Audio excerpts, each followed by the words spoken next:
Talaga namang inaabangan ang Pasko sa bayan ni Juan.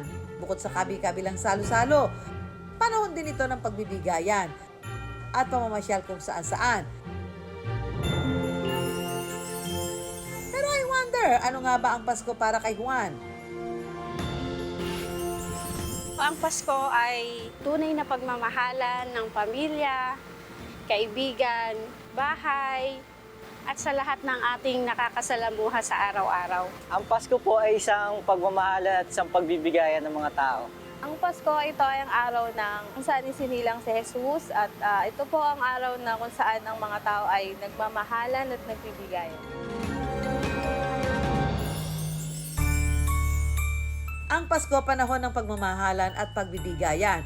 Kaya naman matapos ang pamamasyal sa Benguet, ang ka-wonder nating si Marky sa bayan ng Gapan sa Nueva Ecija naman magbabahagi ng kaligayahan. Nagsasayaw ang mga pailaw at makukulay na dekorasyon. Yan ang sasalubong sa iyo rito sa Gapan City Plaza. With matching Christmas tree at pa-Ferris wheel pa na pwedeng i-enjoy ng buong pamilya at barkada. Kaya naman para sa gabing ito, out muna ang pambansang rater na si Marky dahil siya ngayon si Santa Marky.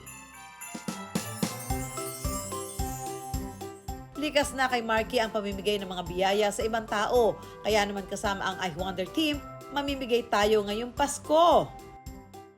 Hi mga ka-wonder! Andito tayo ngayon sa Nueva Ecija at mamimigay tayo ng munting regalo sa isang maswerteng ka-wonder at kung saswertein din siya, baka mabigyan natin siya or iparanas natin sa kanya ang isang Christmas experience! Sino kayang maswerteng Juan ang mabibigyan? Nay! Merry Christmas! Ayan. Welcome po. Ingat po kayo ha. Isa sa aming naspatan ang batang si Alexa. Merry Christmas, bebe. Ikaw, ano pangalan mo, be? Alexa po. If ever magkakaroon ka ng isang wish ngayong Pasko. Parking mo ng araw. Parking araw-araw. Maraming magbigay sa tuwing parking. Nadudurog naman yung puso ko. Upang magkaroon ng kita at may panggasto sa pamilya, ang batang si Alexa, kung hindi tumutulong sa pagparking ng sasakyan, siya ay namamalimos dito sa Gapan. Ayan. May kapatid ka ba? Ilan kayo, be? Kaya naman ngayong Pasko upang pangitiin ang batang si Alexa, bibigyan siya ng regalo ni Santa Marky. Dahil ako si Santa Marky, bibigyan ko yung 10 niyang magkakapatid. Mga ka-wonder, 10 ang kanyang kapatid. Sabayan niyo akong magbilang. 2, 3, 4, 5, 6, 7, 8, 9. Sakto-sakto naman.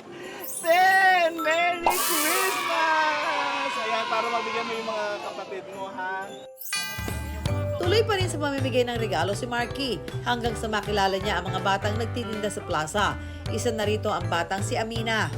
Mga ka-wonder, ito si Amina, isa sa mga batang nagtitinda dito. Napakasipag. So Amina, magkano ang kinikita mo everyday pag nagbebenta ka ng mga Minsan po, ampaw? 300. 300 pag nauubos mo siya. Hindi po, pag naubos ko po, 1,500. Gagawin namin, bibili namin lahat ng paninda mo. Okay ba yun?